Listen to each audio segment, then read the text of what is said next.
Stop thinking AI adoption is just about finding the right tools. The real question is, do you understand the algorithm making decisions about people's lives? I'm Ryan Kohler, and this is The Future of Work with AI.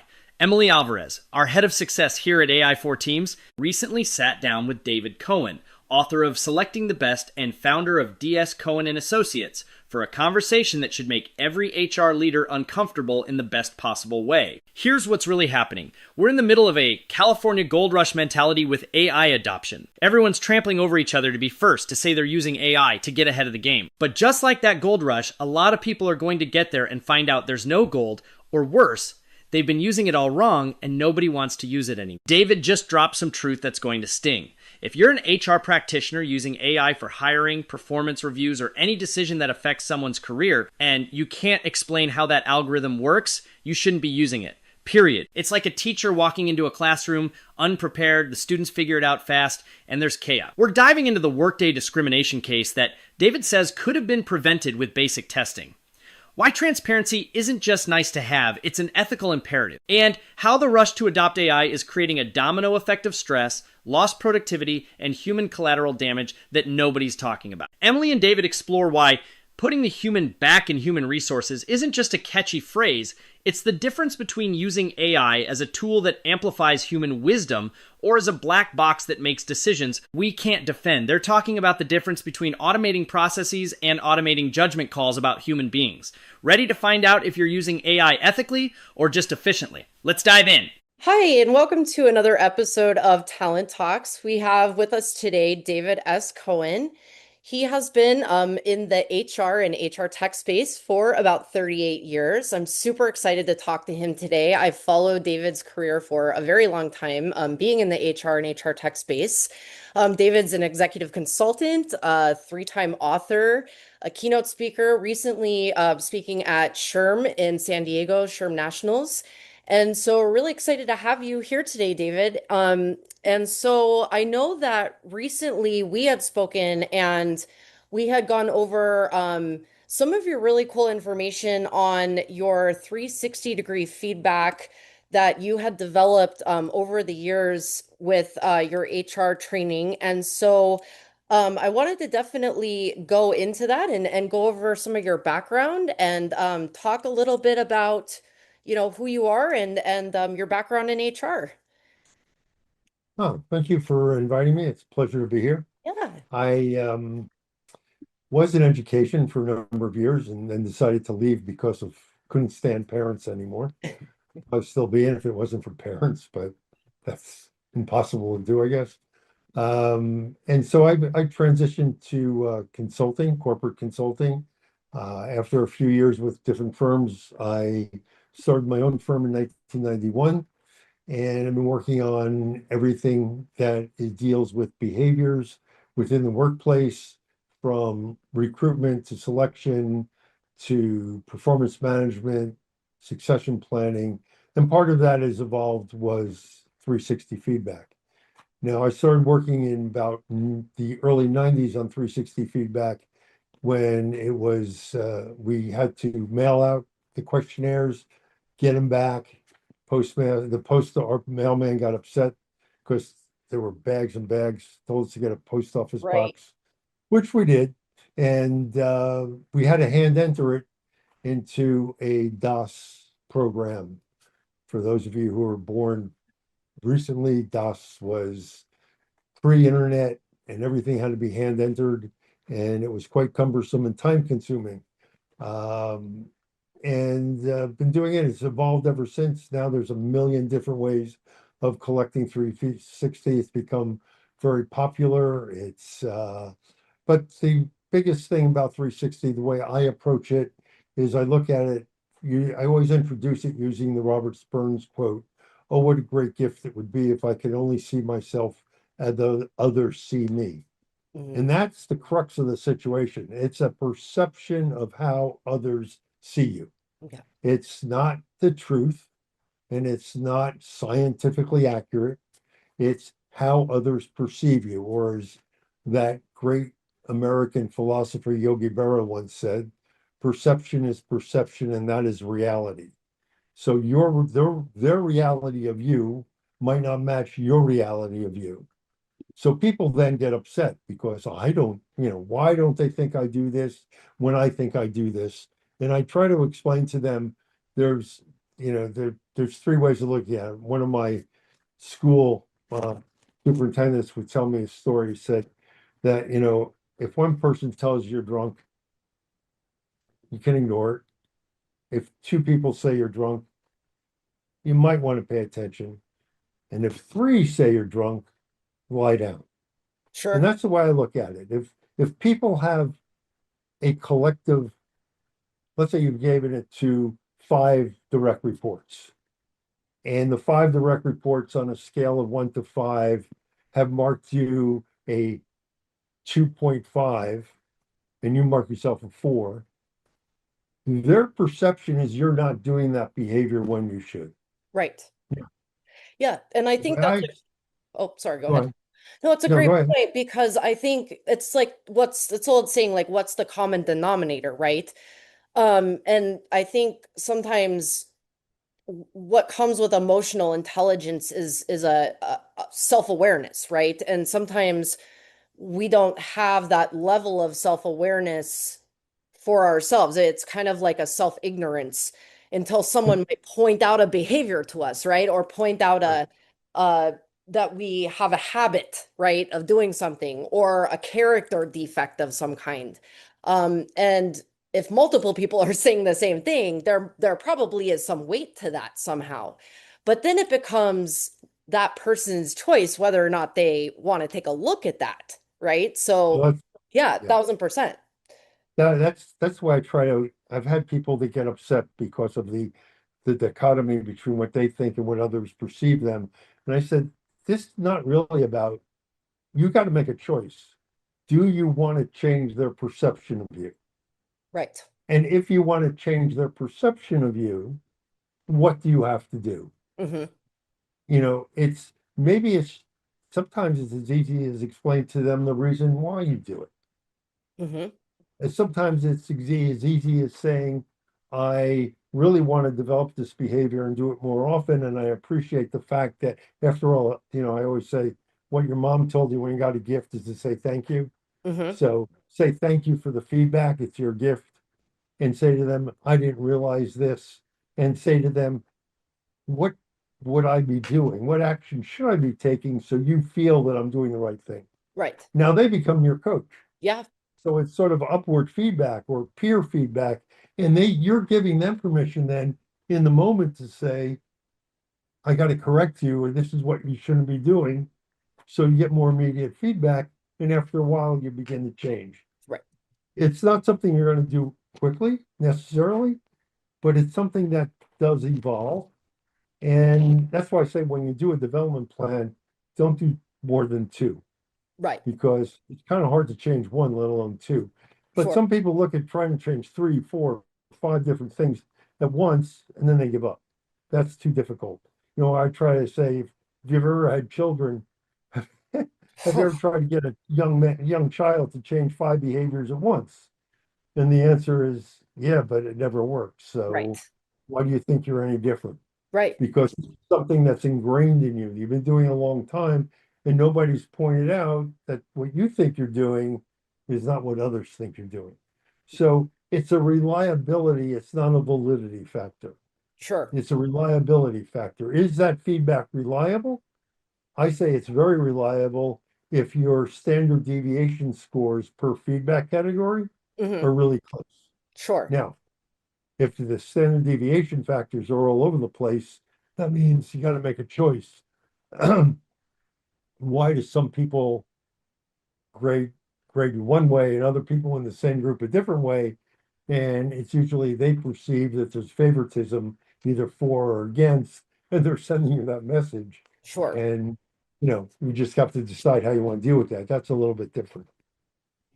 So, like we're talking about, I would imagine biases, right? And biases, I think, are sort of a natural part of human nature in general. I mean, we base biases on information, right? If we have a good experience or a negative experience, or we receive positive or negative feedback on something, we form bias based on information typically and based on experience, whether that's sensory or whatever the case may be. But it's difficult. The human business is difficult, and you have a lot of personality types and a lot of different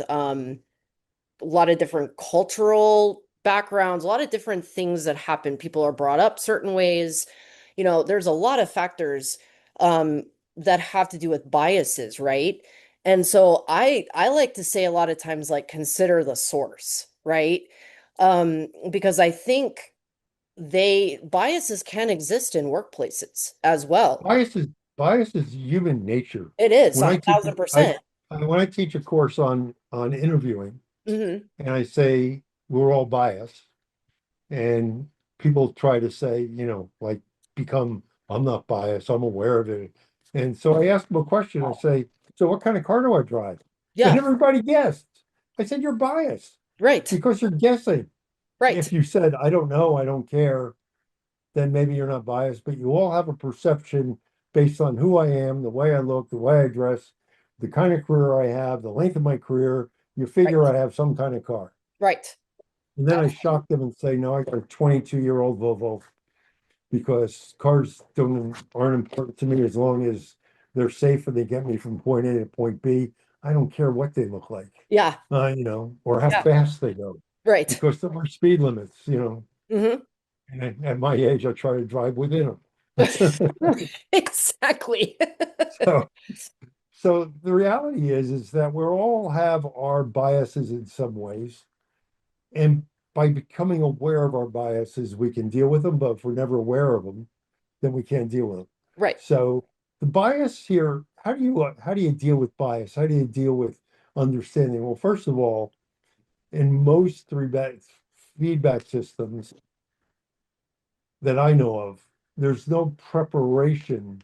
They send it out on the internet. People know intuitively, it's a scale, whatever the scale is, 1 to 4, 1 to 5, 1 to 7. right. People intuitively know, well, I got to give them a 1 scores low, a 7 scores high, therefore I'll mark them. But that's not what feedback on behaviors is. Right. See, feedback on behaviors is not how well did you do it recently, or not how well did I do it, for the last 2 times. It's It's over the period of time, whether right. it's 12 months or 24 months, whatever it is, how often was was there opportunity for me to demonstrate that, and how often have I actually demonstrated it? Hmm.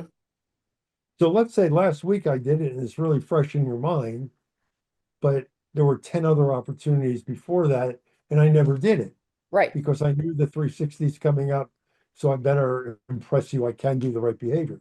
right, Well, if that's the case, if it's 1 out of 10 times, you should mark them the lowest possible score, one, right. Because it's not a because they behavior, need the a message that regular. they got Yeah, to do it. yeah, However, without training of the feedback providers, without training of the feedback receivers, they don't know that. right, And even if you put it on the internet and, part of, before you fill it out, please read this, I would say human nature is, especially, how many people read those, notices on the, before you start a software or an app? right, They just scroll the bottom, click yes, hit the button, and they go on with it. right. They don't know. They can be giving away their firstborn. They don't know. Exactly. But the reality is that's probably what they're doing. Yeah, That's my prejudice. That's my speculation. So they're not reading it. So even if it's there, however, if you actually take people and sit them down for 45 minutes and say to them, you're going through this process, it's meaningful, it is a gift for this person, it is an opportunity. And by the way, most people out of human nature shy away from giving a 1. So therefore they give a 2, maybe a 2. They shy away from a 5, saying the person's not perfect. Maybe if they really like them, they give them a 5. But on a 5-point scale, the research shows that the average score, the mean score, is 3.2 with a standard deviation of plus or minus zero .6. So That on a doesn't 5-point surprise me. scale, you Yeah. wind up with the same score no matter what it is. Right. There's no real differentiation. Right. So, but if you don't train people, they're not going to know how to use the scale. Right. So one of the things that I say, what I've learned over the years, is you need to anchor the scale rating, each scale number, in a behavioral measurement. Hmm. They do this, they never do it when they should. They do it only if they're reminded.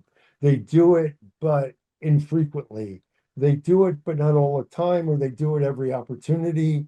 And I personally like a 10-point scale with a like 2-point range on each one of those markers because there people have the opportunity.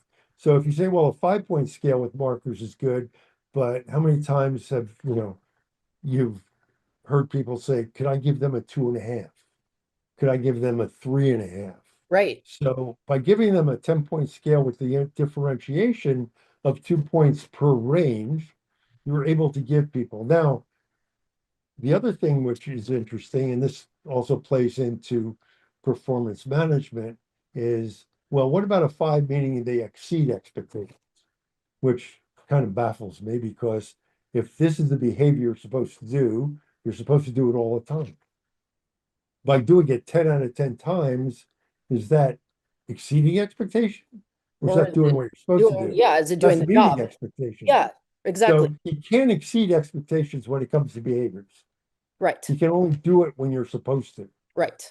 Because if you do it 10 times you exceed, that means you get a mulligan and you can screw it up once. Hmm. And God knows who you're going to screw it up with could be the wrong person. Yeah. So you want to do it all the time. So one of the things, the validity issue, which we talked about, it's not validity, it's reliability. And number two is how people are trained to do this. Very few people get trained. And I mean feedback providers. They're joking. My own, you know, people always call them raters and ratees until one day somebody looked at me and said, "Oh, we have riders and ratees." And I Yeah. said, "No." They said, "So feedback providers and feedback receivers." Receivers. So the feedback receiver gets this document knowing that people have gone through it. Right. The other issue that comes up is when you're offered the opportunity to give anecdotal, open-ended feedback.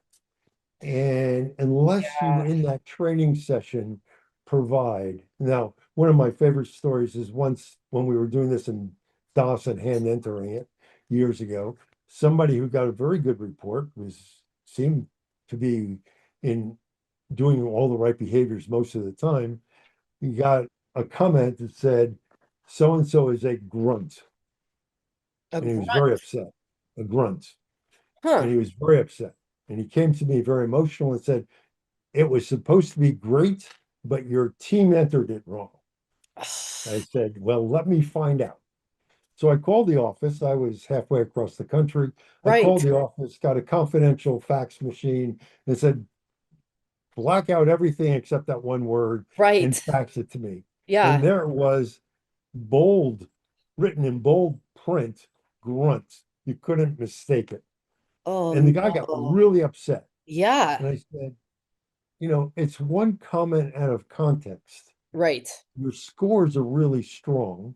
Your other statements are positive. You can't please all the people all the time. Right. So take it as somebody was having a bad day, Yeah. not you. It's Right. their issue. And Right. that's why training on giving, when I do the training on how do you give feedback, it's feed forward. What would you like to see them do? Right. Like for an example, I noticed that we always have to wait to start meetings because you're always late. I'd really appreciate it if you were on time and prepared. It'd make me feel more respected. I'd appreciate it if you did this. Now, it Yeah. doesn't mean you have to do it, but you're letting them know what you would like and you're giving them direction to correct the behavior. If Yes. it's something positive they do all the time, same thing. I really appreciate that you are always on time, always prepared, and always have our meetings end on time. Right. That's really great. Keep up the good work. But people get that positive feedback or corrective feedback. But these single words, Right. keep up the good work. Well, for Right. what? You know, Well, there were there's no because there's no buy-in to it, right? There's no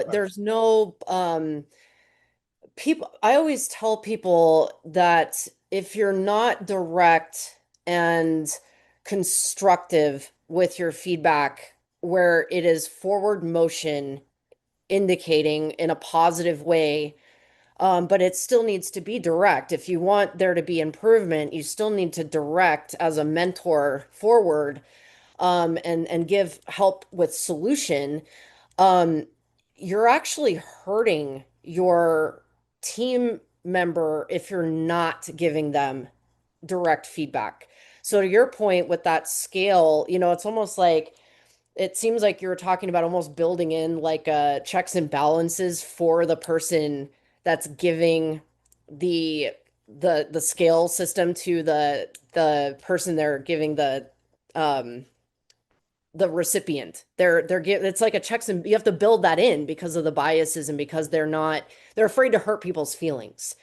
And right. And therefore they're not going to rate them low. right. And so, but that doesn't do anybody any favors, right? You're not promoting anybody's growth and development and learning in the workplace by doing that. And Right. so you're going to receive much better results from your employees if you're giving them the training and the feedback to move forward and to better themselves. Um, and these are adults. They're adults. I mean, Well, they can handle if it. you if you treat them like adults, they might act that Yeah, way. they're adults. So, I mean, Yeah. I mean, no one's, if we're training to your point to give that feedback in a way that's meaningful, there's a buy-in and it's, you know, the respect is there and the intention is a big part of all of this. Intention is where it needs to be, then in the correct place, then empathy reigns, ego drops, and it becomes safe. True. And You that's the know? thing. If Yeah, it's not safe, why do it? exactly. Because one of the buzzwords today is psychological safety. Right. And and so if it's not safe, therefore people won't trust it. If they Right. don't trust it, they're not going to deal with it. They'll Yeah. excuse it away and not take it seriously.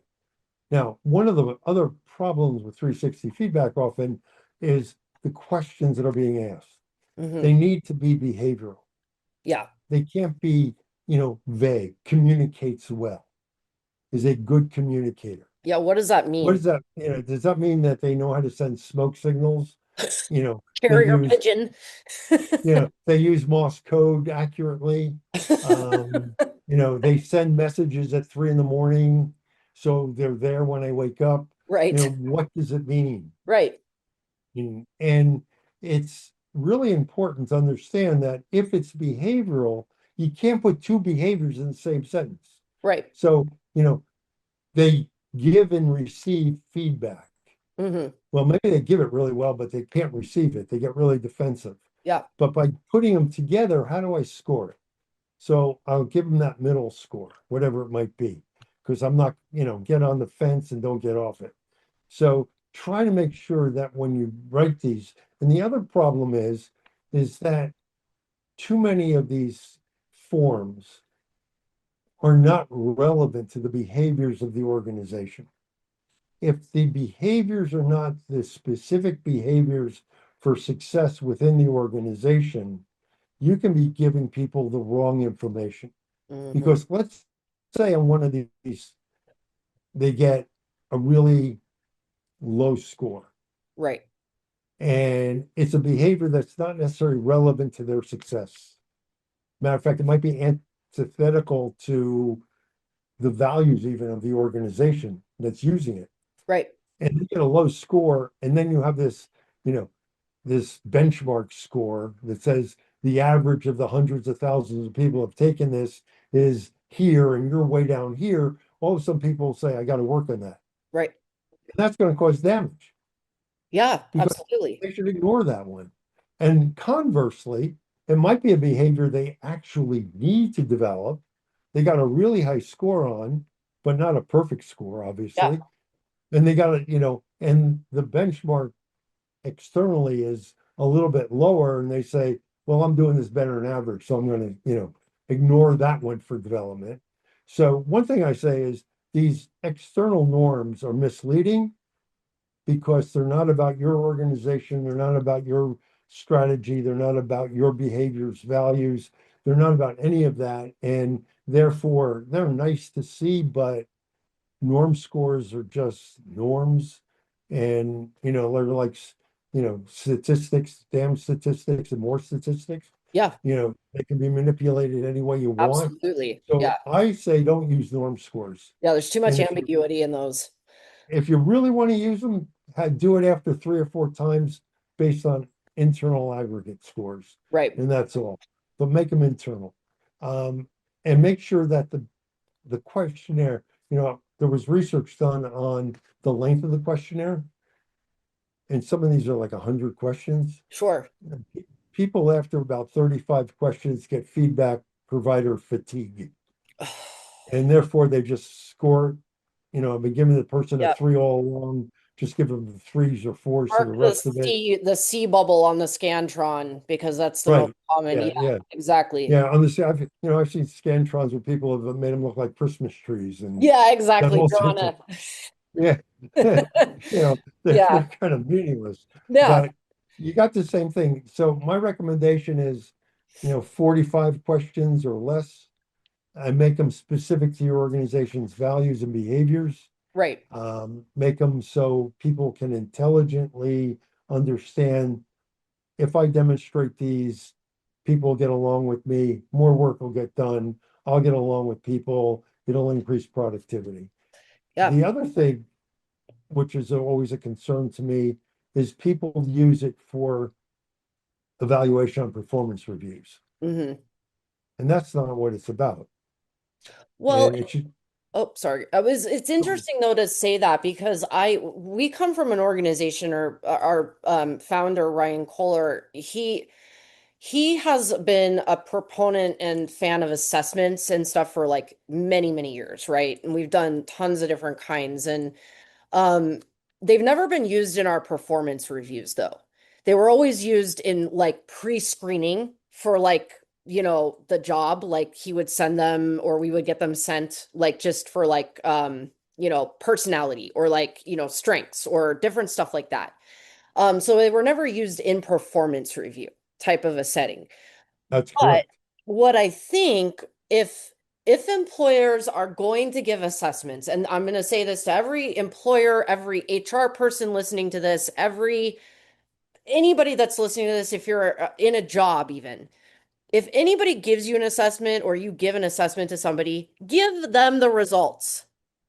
Ask for the results because a lot of employers don't do that, actually. They don't give their people the Well, results. And then like they don't it's hard to like even develop any kind of skills or like look at that data and really know kind of like where you sit with that stuff too. And then if you're going to build benchmarks off of it, even more difficult and challenging, I think. yeah, Because how do your yeah. employees know what the standard even is and what they're being tested and graded on, or like, if they don't even know like what the results of their assessment was, or they're not being given or afforded the opportunity to look at that information.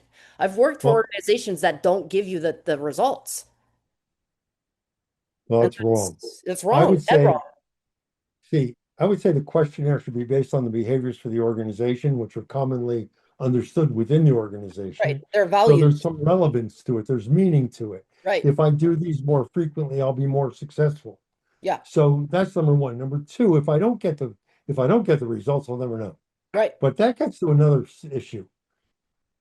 And it's very common for managers to see the 360 feedback. In Yeah. some cases, before the employee does. Right. And I say the manager should never see the results unless the person receiving it wants to share. I You agree see, the completely. two the two things that are associated and everybody talks about with 360 is anonymity and confidentiality. Hmm. What I, as a feedback provider, want to be anonymous. Yeah. So I need to make sure there's at least 3 people in my group that are giving feedback Right. or more. And I need to know that the um the anecdotal comments won't have my name on it, unless I obviously write my name down and then it's going to be there. Right. Number two, confidentiality and anonymity also means that I, the feedback receiver, can go through that report and identify what I think are the one or two actions that if I do more frequently, I will behave. So then people say, well, where's the accountability? The Right. accountability is within 10 business days, I have to present to my boss what my action plan is based on my interpretation of the feedback. Right. Now, because autonomy is important, to feel control of this and that nobody's forcing you to do it. So it's more of an intrinsic than extrinsic exercise, which is more meaningful. People need to, the boss has to say, okay, and accept it. They Yeah. can't say, well, I wish you were working on this behavior. Well, that's not going to help them. They have to be able to say, how can I help you with that? Now, if they really want to do it and really want helpful, then they should also share their action plan with their direct reports. Of course, the direct reports gave them the feedback and Yes. say, based on the feedback I received from you, Hmm. this is what I'm going to work on. Yeah. And how will it look when I'm doing this more frequently? Right. So the boss should not receive the feedback. In my opinion, the boss should never see the feedback unless the person wants to. And that gets back to what I call the FAST, fair, accurate, safe, and trustworthy. Smart. Yeah. So if it doesn't meet the FAST test, Then, fair meaning that these questions are relevant to my success, right. accurate means that I've gotten feedback from multiple sources in numbers that exceeds three in any category. Safe is that I can control it, which makes it trustworthy. That I Yes. believe that the accurate, whether I agree with it or not, it is accurate. It is trustworthy. So if it can't meet the FAST test, then you shouldn't be doing this thing to begin with. And that's something which a lot of organizations, when they use it for performance reviews, I've seen, you know, collusion where direct reports get together and say, well, we've always wanted to send them a message. This time we will. Ugh. And even though he does it some of the time, we'll all give him a one or a two. And the best story was a friend of mine, a woman who I used to actually babysit for when growing up. She was working at an organization in San Francisco, and I was talking about the work I was doing. She says, "Oh, we did a 360." And my boss's bonus was based on the 360. Oh, And we were honest in the 360, and he didn't get a bonus. So when they were doing it the next time, he brought us into a conference room and said, if I don't get my bonus this time, it's going to be because you guys didn't score me high, and I'm going to be really angry. wow. Which, but she was working with a smart group of people. They Right. all said, we're going to mark them all fives. And then the day that the results show up, we will resign en masse. And six of the seven team members resigned. Oh my word. Wow. And in the exit interview, she said we all let the HR person know why we resigned because he was a horrible boss and they would do Yeah. nothing about it. I mean, And that's wild. so, and I've heard many times that it's used as part of my bonus. I'm doing a good job. My team likes me. I Yeah. just had another organization in Washington State, um, outside of Seattle, talk to me, and the managing director of the organization wanted to use the 360 to see if people like their boss. And actually, there were somebody that participated at the conference, at the SHRM conference. And after my presentation, she said, well, I now realize that's going to be the worst thing we can do. Yeah. So how do we change that? Well, I've talked to her about that. So it's, there's lots of things in there that are just not right. And some people go into it because it's popular and they don't even have a policy or a process in place. they kind of just let it go. Well, that's what I was And gonna say is like this is not something that can just be handed over to someone. It's dealing with extremely sensitive information. And I have seen this, obviously, the FAST framework in effect at other organizations, one that I was at fairly recently. And you're right, like it is very difficult to utilize this from a standpoint of just handing it to managers and saying, this is the framework, give it to them and just run with it. Similarly to like handing someone a 9 box framework and saying, oh here, just, God, yeah, you know what I mean? yeah, So complex and complicated, and like handing it to them and just saying, like, here, score your team based on this. You can't, or have your team rate a manager based on this. You just can't do it like that. But I think that again, like and this might segue because we'll just let everybody know now we're going to do a second segment between you and I between for our ethics and AI. But this is why it's interesting. It'll be interesting to see if companies try to automate the FAST framework, the 360 framework. oh, they have. Oh, do you know of a use case of that? Because I would see that going like catastrophically wrong Yeah, in there a are lot of some levels. companies that have it on demand. Yeah, And so it's there. You selectively use it. It's not required, but you can use it. Your boss can tell you to use it or want you to use it. But that's when the boss is going to want to see the results. Um, and again, it really depends. It's useless if it doesn't give you the information to improve frequency of behaviors related to the organization's values and success. right. So no matter what it is, And I it don't shouldn't think they're be. ever, yeah, and that they're not clearly defined, then it's kind of a waste of Yeah, and ones. the see, I always say the first thing, and I said this at the conference, I gave 11 reasons why potentially your process will go wrong. And the first one was if you don't have policy and you don't have a purpose for it, people you use it for whatever they want to, whenever they want to. Right, right, It's nice to say you're using it, but why?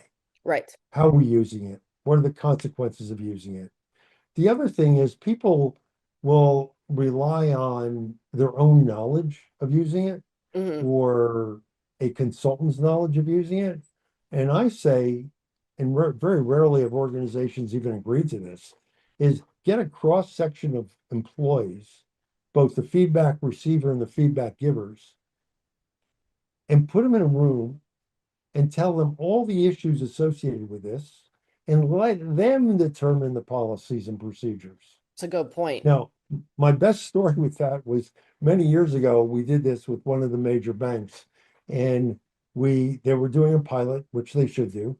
Right. And we were doing the introductory session for the feedback providers and receivers. And one very senior gentleman in the organization got very upset and started to attack me about the policies and some of the things were going on. And then all of a sudden, one of the very senior executives stood up and the gentleman was like 6'6", I think, big guy. And he stands up and he looks at this other gentleman who was like much shorter. Right. And he says, direct your questions to me, not David, because I was on the committee that decided on the policy. David has nothing to do with the policies. Oh And my I've experienced it already. God. Right. And I'm a better manager today because of the feedback I got was not what I wanted to get, but it's what I needed to get. And the other gentleman just sat down and shut up. So the fact by having those, if you involve your people, Yeah. make sure you involve your people so you can say, this is not an HR thing. This is a business thing. Right. This is something where we have talked to our people and know that they're comfortable with it this way. Right. And it's fascinating to see when the policy is clear, the purpose of it's clear. One of the questions is always, well, can I use this for performance reviews? Well, everybody's watched Law and Order, and they've Yes. always Right. One of heard, my all-time favorite shows. the judge say, I'll inform, instruct the jury to ignore that. Yep. If your manager receives it, and let's say your manager's always thought you do a really good job, and they've marked you relatively high in all your behaviors. Yeah. And now they see colleagues, direct reports, others giving you lower scores. That's going to influence their performance review Yeah. because they can't ignore it. They've Of seen it. course not. The bias is already there. Right. Now Yeah. they've said, my bias was in favor of this person. Now I'm questioning my bias. Right. Right. So that's another way that it's unfair. Yeah, And absolutely. so it's, that confidentiality thing is really, to me, very important. So one thing is that purpose for it. Second thing is they often are not behaviors, they're outcome statements so they can be interpreted 1,000 different ways. Right. Another thing is, they say we're going to use it for one thing, it's for development, but now all of a sudden it's on your performance reviews.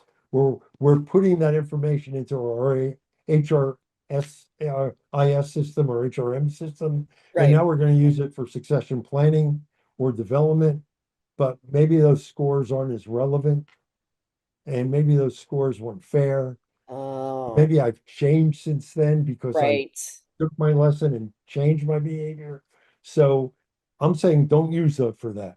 Right. Um, and Because the it's no longer one, valid. I know that, running on time, but one of the things I do want to say is the other thing that I feel is a big mistake is when you get your feedback report, because that's how they come now, you make, in a PDF file, all nice and neat with colors and graphs and some graphs, spider graphs you can't understand. And, keep it simple. Bar charts are all you need. Right. And, 1000%. but at the end, the computer has generated a report, an Yes. action plan. What is the computer usually base that on? They base it on the lowest score, Yeah. which is often the least relevant. It's the lowest because it's the one you never demonstrate because you don't have to. And therefore, you're giving misinformation. People don't buy into it, they don't act on it, and you lose credibility. Yeah. Now, there's this story in the Bible about Isaac, and he's out in the desert, and he meets an angel, and he wrestles with the angel. And in that wrestling match, he realizes his own identity and changes his name to Israel. I say the same thing has to happen with that feedback report. Yes. That person has to wrestle with the data on their own I and agree. say, what do I have to do to become better as a manager, better as an employee? And then they own it. It's internal to them.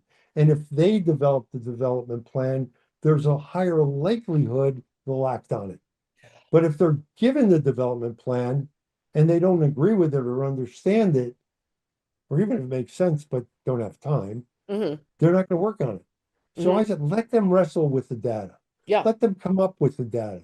I Yeah. have seen people, actually go to their colleagues and say, why do you think people scored me this way? Right. And then begin to understand that maybe that should be my action plan. Sure. So one of the things is give them the opportunity to deal with it and let them identify a solution and let them report back to their boss, direct reports, whomever, what they're going to work on. Don't Yeah. impose it on them.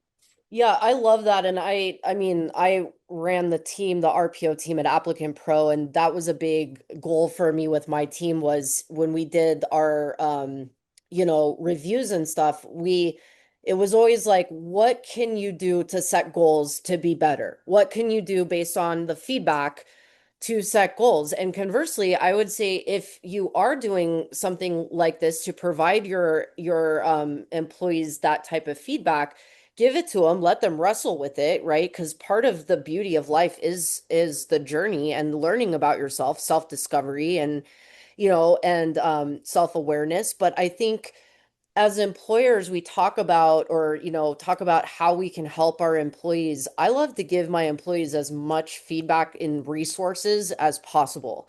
And so if I find something cool, if I find a cool like conference that's coming up, or I find something that's great articles to read or books or something like that, like I I suggest them to them or whatever. I mean, I built myself an agent the other day. I took one of the assessments that one of my clients gave me and built myself an agent that gives me recipes for food to give me energy and like different things that's built on my strengths, to like give me books to read. I did go to Amazon and pick up your book, by the way, but I did it gives me all Thank these you. different yeah, it gives me all these different books to read and stuff like that. So like it putting that stuff into action as employers or as mentors or managers, whatever you want to call us, I think if we are going to keep it confidential, that's cool. But if we are going to use something like this, then we can put mechanisms in place, I think, to train our managers, train our mentors better to provide resources to people to help them with the trajectory in their careers that can assist them. But again, we don't want to overstep any lines because again, part of the journey is you got to be autonomous and want to discover these things on your own. You can't force Yeah. anybody, you can lead a horse to water. You can't make it drink, but we can provide like resource libraries and things like that that are important that support our values, right? If we're an organization, our values are the most important thing to implement these different things, agility, accountability, all of these are important. We need to provide those resources as well to give our people a loving push in that direction because And one thing you they just can't said is figure very it out on their important. own, The one thing you just said, they can't figure it out on their own. And usually, if I don't do it, it's because my boss doesn't do it. So right? if I have my boss helping me develop a development plan, Yeah, it's the blind leading the blind. yeah, So giving those resource guides yes, on how do you demonstrate this behavior more frequently, whether it's a book to read, a magazine to read, a LinkedIn learning activity, a movie to watch, or section of a movie to watch, whatever it is, yeah, then that's great because most organizations don't do that. They no, kind of leave them open to, flounder and figure it out figure it out. themselves. Yeah, And that's not going to work. Now, here's one other point. What gets what you what's get done, the people say what gets done gets measured. I say that's not going to work when it comes to behavior. no, You can only expect that which you inspect. yes, So you should build in after you've developed your development plan, every 3 to 4 weeks, you ask your direct reports, you ask your manager, how am I doing? What am I doing? There was an opportunity to do this behavior. What kind of feedback do I have? What kind of have I done it? Because if I don't follow up at least once every 4 weeks right, and get a check-in, it's not going to change. It means I'm not right, paying attention to it. But if I know that people are going to talk to me about it, or I'm going to talk to people about it in 4 weeks, it remains top of mind right. and it automatically ensures success.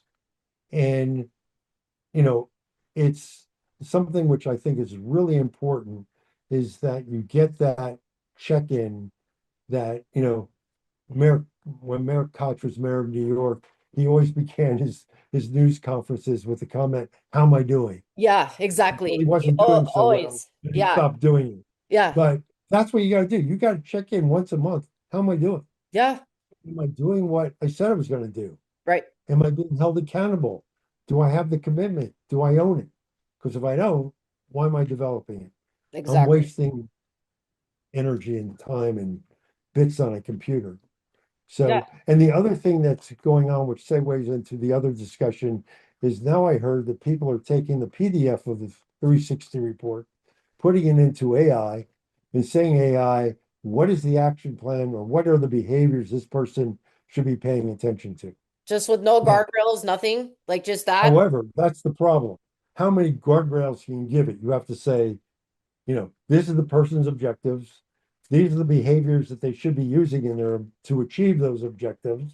These are the values of the organization. These are the behaviors of the values and measure against that. So you've got to put in so many guardrails. But the By the time problem you with did that, that, the yeah, person could have figured it out. but even still, the GPT would have no context of the person That's right. that it's evaluating, right? So it That's would right. have just that one report with just the guardrails about that report, but no context to the actual human being that it's doing any of the reporting on. So my thing with that is you can't automate what you haven't humanized first.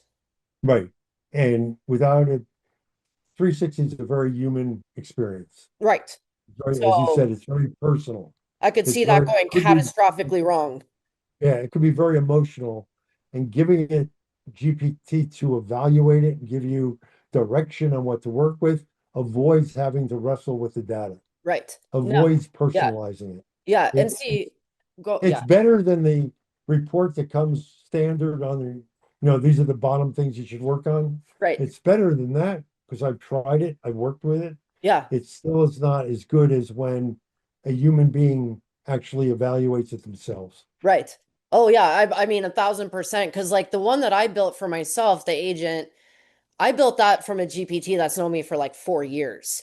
So that knows all my Yiddish humor. It knows all my like, all of my stuff. Like it knows all about me. So I mean that one was far more equipped to be able to tell me like stuff about me. You know what I mean?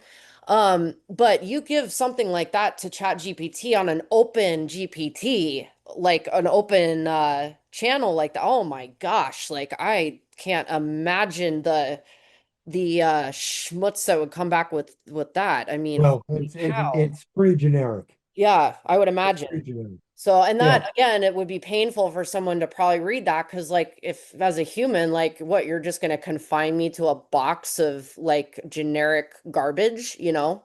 Again, it's not very conducive to a Yeah. good experience Yeah. for that person, Well, and they're turned off to that for life, probably. it's a human experience that needs to be done correctly Yeah, and very with empathy simply. and Yeah, understanding. yeah, absolutely. Well, David, this has been phenomenal. I appreciate it so much. You coming on and again, we're going to be for everybody, we're going to be doing a follow-up segment to this on the future of work with AI. David did two topics at SHRM, and his other topic was on the ethics of AI, which is definitely something that we talk about a ton at AI for Teams. David talks about it a ton as well in the HR space.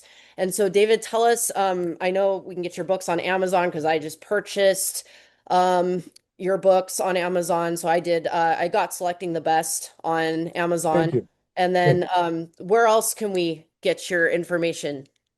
Well, you can go to the website. It's sagltd.com. Um, on LinkedIn. On LinkedIn, I have articles that go across the entire human resources spectrum. I just put it, my most recent is different than my usual articles. It's a case study on AI. And it asks a bunch of questions at the end. So it's very different than the usual article. The book is Selecting the Best, which is available on Barnes and Noble or Amazon. And I'd appreciate if you buy that. Then one other thing I'd say to the listener is if they want a copy of my notes and presentation from SHRM on the 360 presentation with the 11 areas, um, please email me, David at sagltd.com, and I will gladly share the notes. I'm not giving them the slides. I'm giving them actually the slides with my anecdotal notes that say a lot more than I said in the conference even. And there's cases there's all sorts of information. It's Awesome. kind of like a super white paper, you might say. Oh, So nice. I'll gladly share the one on 360 and also the one on AI if they want. Awesome. That's great. Great resources. Awesome. Yeah, and then this will be available. We're going to get it edited for the first episode. It'll be available on LinkedIn, on our YouTube channel. So stay tuned for that. So we'll have that up fairly soon. And looking forward to the next episode. Again, thank you so much, David, and we'll catch up next time. Thank you for the Thank opportunity. you. Pleasure. David and Emily just delivered a masterclass in why ethics can't be an afterthought in AI adoption, and if you're still treating this like a technology problem instead of a human responsibility problem, you're missing the entire point. Here are the 3 biggest takeaways. First, if you can't explain how your AI algorithm works, you have no business using it to make decisions about human beings. Second, transparency isn't optional. If you're screening resumes with AI and not telling candidates, you're already on the wrong side of ethics. And third, the rush to be first with AI adoption is creating the same trampling mentality as the California gold rush, and a lot of organizations are going to discover they've been chasing fool's gold. What hit me hardest was Emily's point about the there will be blood moment we're heading toward. When you combine corporate greed with unregulated AI and human livelihoods, the potential for collateral damage is massive. We're talking about people's careers, their identities, their ability to feed their families, and we're making those decisions with black box algorithms we can't explain. The teacher analogy is perfect. You wouldn't walk into a classroom unprepared and expect good results.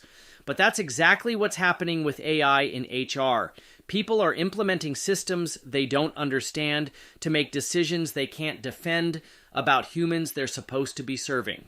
If this episode made you realize you need to audit your AI usage for transparency and ethical alignment, share it with every HR leader in your network. Drop a comment and tell us, what's one AI tool you're using that you couldn't fully explain to someone affected by its decisions? Thanks for listening. I'll see you next time on The Future of Work with AI.